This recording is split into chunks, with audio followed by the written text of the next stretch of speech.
A monologue audio read of One Bad Day from The Killing Joke, written by Alan Moore, read by Collier Burns as the Joker and Batman.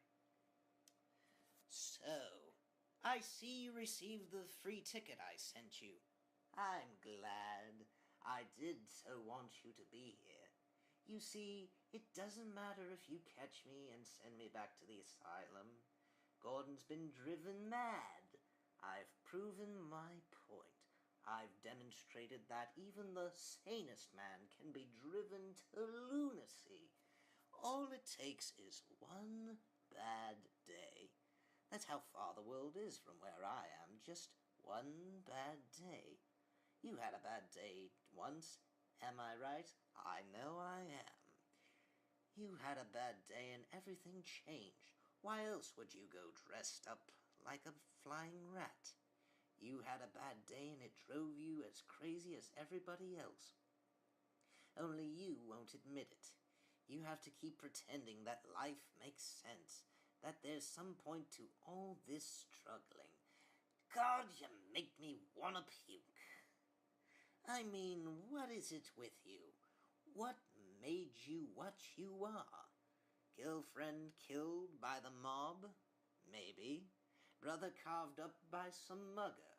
Something like that, I bet. Something like that. Something like that happened to me, you know.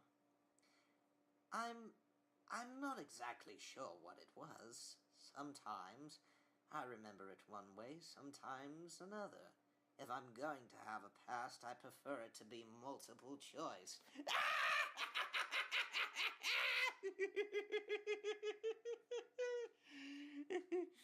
My point is, I went crazy. When I saw what a black, awful joke the world was, I went crazy as a coot. I'll admit it, so why can't you? You're not unintelligent. You must see the reality of the situation. Do you even know how many times we've come close to World War III over a flock of geese on a computer screen? Do you even know what triggered the last World War? An argument with Germany over how many telegraph poles they owed their debt creditors. Telegraph poles. It's all a joke. Anything anybody ever valued or struggled for, it's all just a monstrous, demented gag. So why can't you see the funny side? Why aren't you laughing? Because I've heard it all before. And it wasn't funny the first time. Incidentally, I spoke to Commissioner Gordon before I came here. He's fine, despite all your sick, vicious little games. He's as sane as ever was. So maybe ordinary people don't always crack. Maybe there isn't any need to crawl under a rock with all the slimy things when trouble hits. Maybe it was just you all the time. No! Don't! God damn it. It's empty. Well, what are you waiting for? I shot a defenseless girl, I terrorized an old man. Why don't you kick the hell out of me and get your standing ovation from the public gallery? Because I'm drunk, and because I don't want to. Do you understand? I don't want to hurt you. I don't want either one of us to end up killing the other.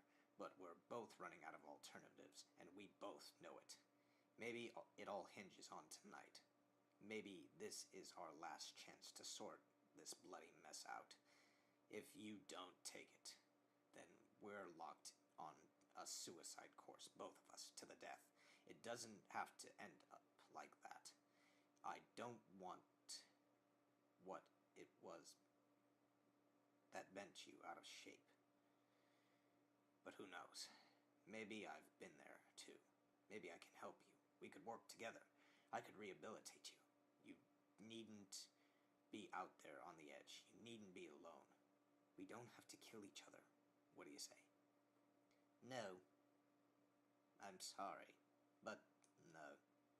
It's too late for that.